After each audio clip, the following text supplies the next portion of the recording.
pribadi yang berapa baik, bertanggung jawab, dan membangun keluarga. Ya, tentu semua ingin menginginkannya. Namun seringkali kita lupa bahwa untuk membentuk anak yang hebat, yang pertama kali perlu kita membangun bukanlah kecerdasan anak, melainkan kedekatan antara orang tua dan anak. Karena anak yang dekat dengan orang tuanya akan lebih mudah menerima nasihat daripada anak yang hanya menerima perintah. Hadirin yang berbahagia, ada sebuah kisah yang menyentuh. Suatu hari seorang anak bertanya kepada ayahnya, "Ayah, berapa penghasilan ayah dalam satu jam?" Sang ayah menjawab, "Sekitaran 100.000 dalam 1 jam." Kemudian anak itu berkata, "Ayah, bolehkah aku meminjam 50.000 rupiah?" Karena lelah bekerja, sang ayah marah dan menganggap anaknya hanya ingin membeli sesuatu yang tidak penting. Keesokan harinya, ayah merasa bersalah dan memberikan uang yang diminta. Ternyata anak tersebut mengeluarkan uang tabungan lalu berkata, "Ayah, sekarang uangku sudah cukup. Bisakah aku membeli 1 jam waktu ayah?" Bapak dan Ibu, kisah ini mengingatkan kita bahwa paling yang dibutuhkan anak bukanlah mainan yang mahal, bukanlah pula fasilitas yang mahal. Yang paling mereka butuhkan adalah itu kehadiran kita. Anak tidak membutuhkan orang tua yang sempurna. Seringkali kita merasa bersalah. Kok saya belum bisa jadi ibu yang baik? Kok saya belum bisa jadi ayah yang sempurna? Padahal kenyataan tidak ada orang tua yang sempurna. Yang dibutuhkan anak bukanlah orang tua yang sempurna. Yang dibutuhkan oleh anak itu orang tua yang mau mendengarkan, mau belajar, mau meminta maaf ketika salah, dan tetap hadir dalam kehidupan mereka. Kadang-kadang 15 menit saja kita berbicara dari hati ke hati dengan anak jauh lebih berharga daripada 1 hari bersama tetapi masing-masing sibuk dengan telepon genggaman. Anak belajar dari apa yang dilihat. Bapak dan Ibu, pernahkah kita menyuruh anak untuk tidak berbohong? Tetapi saat ada telepon masuk, kita berkata, "Bilang saja ayah tidak ada." Pernahkah kita menyuruh anak mengurangi bermain gadget, tetapi kita sendiri terus melihat layar saat sedang bersama keluarga? Anak-anak adalah peniru yang luar biasa. Mereka bukan tidak selalu mendengarkan apa yang kita katakan, tetapi mereka selalu memperhatikan apa yang kita lakukan. Jika kita ingin anak jujur, tunjukkan kejujuran. Jika ingin anak-anak itu sopan, tunjukkan kesopanan.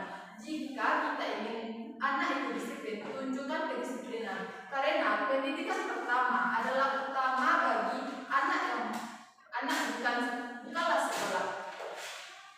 Pendidikan pertama adalah rumah, dan guru adalah orang tua. Kekuatan kata-kata orang tua. Hadirin yang saya hormati, tahukah kita bahwa satu kalimat dari orang tua membangun kepercayaan diri anak, tetapi juga bisa menghancurkannya. Bayangkan jika seorang anak terus mendengar, "Kamu malas, kamu pembohong, kamu tidak bisa apa-apa, kamu selalu membuat masalah." Lama-lama anak akan mempercayai label tersebut. Sebaliknya, bayangkan jika kita mengatakan, "Ayah percaya kamu bisa, tapi tidak apa gagal, yang penting mau mencoba lagi. Terima kasih sudah berusaha." Kalimat sederhana seperti itu bisa menjadi bahan bakar semangat anak yang luar biasa bagi anak. Karena itu marilah kita lebih bijak dalam memilih kata-kata. Anak-anak mungkin lupa hadiah yang kita berikan, tetapi mereka akan mengingat kata-kata yang pernah kita ucapkan. Tantangan parenting di era digital. Bapak dan Ibu, zaman sekarang berbeda dengan zaman kita yang dulu. Dulu kita pulang sekolah, kita bermain di lapangan. Sekarang banyak anak yang pulang sekolah langsung memegang HP. Teknologi bukanlah musuh. Teknologi adalah alat. Yang menjadi masalah adalah ketika teknologi menggunakan komunikasi itu, yang menjadi masalah adalah ketika teknologi menggantikan komunikasi dalam keluarga. Maka mari kita buat kebiasaan sederhana, makan bersama tanpa HP, meluangkan waktu berbicara setiap hari, menjadi teman diskusi yang bagi anak, mengenal dunia yang mereka hadapi,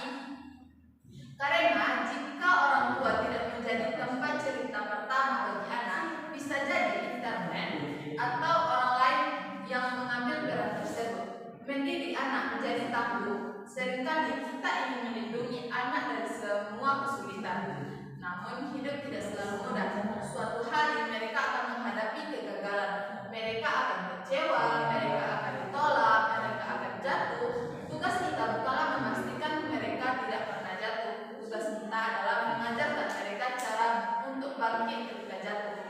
Biarkan anak belajar bertanggung jawab, belajar dari kesalahan, biarkan mereka mencoba lagi. Karena keberhasilan tidak lahir dari kehidupan yang selalu nyaman. Keberhasilan lahir dari ketangguhan menghadapi tantangan. Bapak dan Ibu para hadirin, pada akhirnya parenting bukan tentang menciptakan anak yang sempurna. Parenting adalah tentang menemani mereka bertumbuh, tentang hadir saat mereka membutuhkan, tentang menjadi teladan yang baik, tentang memberikan cinta yang cukup dan aturan yang tepat. Saya ingin menutup dengan satu kalimat sederhana. Anak mungkin tidak selalu mengingat apa yang kita miliki, tetapi mereka akan selalu mengingat bagaimana kita memperlakukan mereka.